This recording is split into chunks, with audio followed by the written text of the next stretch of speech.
like a child clinging to something familiar. Soon, she found herself driving up the hill to the prestigious school, its grand architecture rising before her. The guard greeted her enthusiastically, waving her through without hesitation. The sight of the school always brought memories, ones intertwined with pride and legacy. She had grown up with stories of its history, the devastating fire, the grief her grandfather had felt surveying the ruins, and the sacrifices he made to rebuild it. He had used his own wealth, provided jobs to struggling workers, and restored the school from the ashes. His efforts had cemented his status as a savior in the eyes of many. As a child, she had spent countless afternoons with her grandfather, listening to these tales over peppermint tea and cookies, watching swans in the pond, and sitting at the grand piano while he played Chopin. Those were her happiest moments, a stark contrast to the cold silence of her own home. Her parents' relationship was strained. Their presence together felt more like an obligation than a partnership. Mealtimes were especially unbearable, filled with unspoken resentment and tense glances exchanged between them. Her mother, sharp-tongued and bitter, often dismissed the glorified stories of her grandfather, insisting that his generosity had its limits. While he had provided work to many, he hadn't extended the same kindness when it came to admitting their children into the school. The bitterness in her mother's voice was undeniable, a challenge to her father, who never engaged in the argument, choosing instead to focus on his newspaper. As she grew older, she began to piece together the reality behind her mother's words, but she refused to believe them. To her, her grandfather was the only source of warmth in a life otherwise filled with indifference. When her father spent more time away on business, she longed for an escape as well. But her attempts to reach out only led to further disillusionment. The day she called his hotel in New York, a woman's voice answered. The casual way she spoke his name, Teddy, was enough to confirm what she had already suspected. The betrayal settled deep inside her, solidifying her detachment from both parents. She found solace in her grandfather's reassurances, in his belief that she was different, better. He had once told her that someday all of it, this legacy, this world, would be hers. At the time, she hadn't understood what he meant. But now, standing at the school that bore the weight of his sacrifices, she couldn't ignore the truth. It was a gathering filled with polite smiles and quiet observations. A woman moved through the room, greeting everyone warmly, kissing each on the cheek. She had an uncanny ability to remember the smallest details about their lives. One had restored an old historic home. Another had recently been forced into employment after his father left his fortune to charity. And yet another had remarried a much younger woman shortly after his divorce. They all knew about her, too, about her children and their education, about the man she had lost. They never spoke about him directly, though, as if to avoid reopening old wounds. The group had been connected for years through the institution they all cherished. Their children had studied there, and they had spent countless hours deliberating over decisions for the school. When choosing a new member for their board, they scrutinized candidates as if they were selecting a political figure. Recently, they had appointed a new headmaster, a decision made just after a significant loss in the woman's life. At the time, she had been too overwhelmed to attend the meeting, and now she regretted it. As the meeting began, one woman pressed play on a small recorder, ensuring every discussion was documented.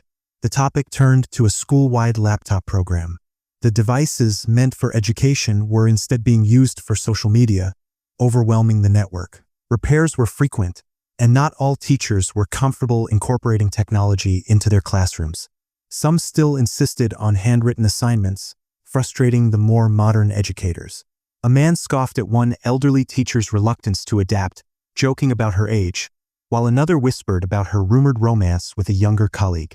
Then, the conversation shifted to an old scandal: how a faculty member's daughter had been expelled from another prestigious university. There were whispers of academic dishonesty, suspicions of drug use, and expressions of sympathy for the father. The woman at the table listened carefully but was relieved to notice that no one mentioned the person she was most worried about. Perhaps the new headmaster had indeed kept his word and remained silent about the rumors. Attention turned back to the laptops, but the debate quickly expanded to the broader issue of school funding. Some departments, like art and sports, struggled with limited budgets. A coach had requested funds for new uniforms and equipment, but the discussion was dismissed in favor of more prestigious teams, ones with historical significance and ties to elite universities. It was a reminder of how decisions were made, where legacy often outweighed need. The woman found herself wondering why these people remained so devoted to the school. Was it a sense of belonging, a duty, or was it, as she once speculated about another member, an escape from personal struggles? Years ago, she had shared this thought with the man she had lost, and he had challenged her, forcing her to confront her own reasons for being so involved. Then a different topic surfaced. A tragedy, a boy's death. The name alone sent a jolt through her. A photograph was passed around.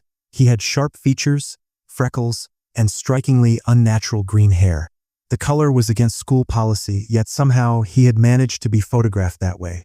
There were murmurs about the circumstances of his passing. An autopsy was underway, but details were scarce. His father had remained private, his mother absent from the conversation. A scholarship student, he had come from a difficult background, living in a modest housing complex. No one in the room seemed to recall his admission. As they debated what, if anything, should be done to honor him, the woman couldn't shake the feeling that she had seen him before. An image flickered in her memory, a moment from a past wrestling match. She had known him, and now he was gone. As the evening unfolded, the young woman found herself lost in thoughts of a world far more glamorous than her own.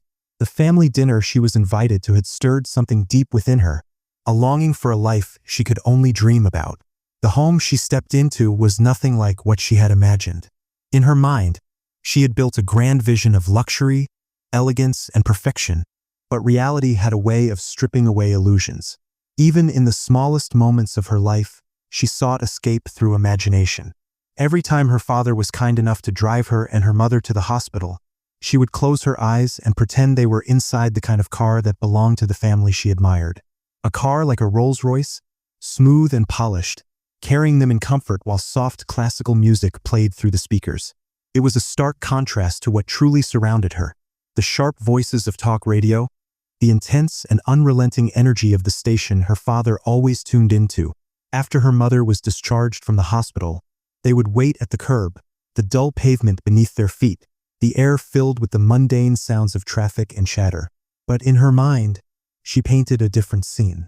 She would picture another car pulling up instead, not her father's, but one belonging to the woman she often thought about.